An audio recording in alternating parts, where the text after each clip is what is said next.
अध्याय 64। जो शांत है उसे संभालना आसान है। जो अभी प्रकट नहीं हुआ उसे योजना बनाना आसान है। जो भंगुर है उसे तोड़ना आसान है। जो सूक्ष्म है उसे बिखेरना आसान है। जब कुछ हो न जाए तब करो। जब व्यवस्था बिगड़े नहीं तब उसे संभालो।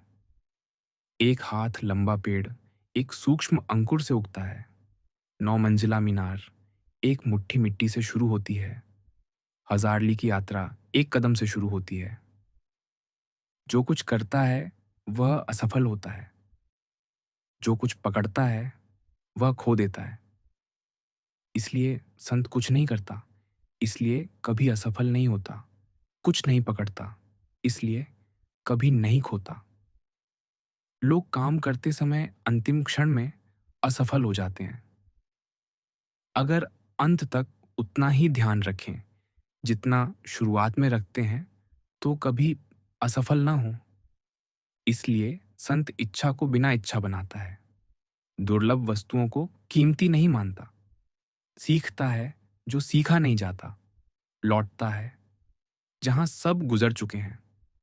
वह 10,000 वस्तुओं की स्वाभाविकता में मदद करता है और जबरदस्ती नहीं करता।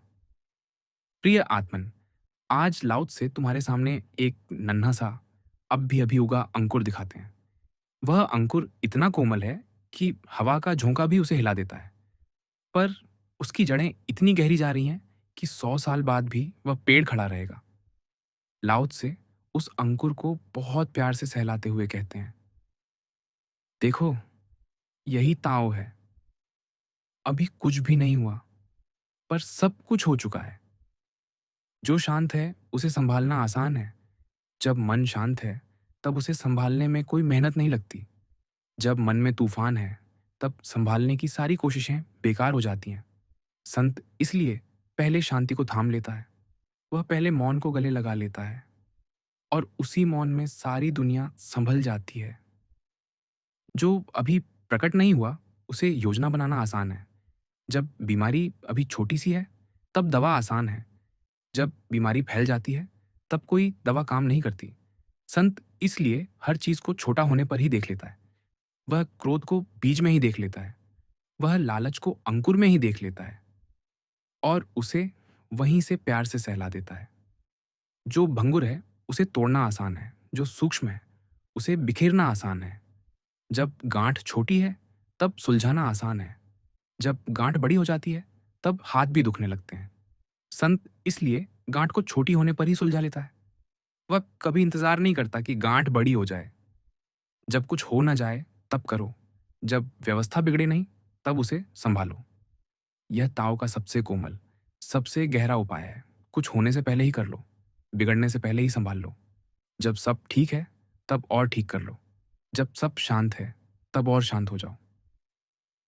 एक हाथ लंबा पेड़ एक सूक्ष्म अंकुर से उगता है। हम बड़े पेड़ को देखकर हैरान होते हैं, पर संत उस अंकुर को देखकर मुस्कुराता है। वह अंकुर में ही पूरा जंगल देख लेता है। हजारली की यात्रा एक कदम से शुरू होती है।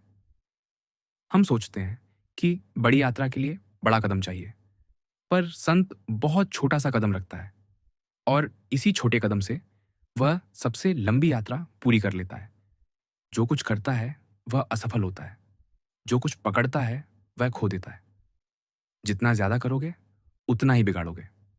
जितना ज्यादा पकड़ोगे उतना ही खोओगे। संत इसलिए कुछ नहीं करता, इसलिए कभी असफल नहीं होता। वो कुछ नहीं पकड़ता, इसलिए कभी नहीं खोता। लोग काम करते समय अंतिम क्षण में असफल हो जाते हैं। हमने देखा है ना, 90% काम पूरा हो जाता है, फिर आखिरी 10% में जल्दबाजी हो जाती है और सब बर्बाद हो जाता है। संत अंत तक उतना ही ध्यान रखता है जितना शुरुआत में। वह पहले कदम में भी पूरा है, आखिरी कदम में भी पूरा है। इसलिए उसके काम कभी बिगड़ते नहीं। इसलिए संत इच्छा को बिना इच्छा बनाता है। वह चाहता तो है, पर उसकी चाहत में कोई जोर नहीं। वह चाहता है जैसे हवा बहती है, जैसे नदी बहती है। वह दुर्लभ वस्तुओं को कीमती नहीं मानता। वह सादा रोटी को भी उतना ही प्यार करता है जितना राजभोज को। वह सीखता है जो सीखा नहीं जाता। वह मौन से सीखता है, प्रेम से सीखता है, खालीपन से सीखता है। वह लौटता है जहाँ सब गुजर चुके हैं। वह सादगी में लौटता है, नीचाई में लौटता है, खालीपन में लौटता है। वह 10,000 वस्तुओं की स्वाभाविकता में मदद करता है और ज़बरदस्ती नहीं करता। वह कुछ नहीं करता, पर सब कुछ हो जाता है। वह कुछ नहीं सिखाता, पर सब कुछ सीख लिया जाता है। वह बस है, और इसी बस है में सारी सृष्टि अपने आप फलने-फूलने लगती है।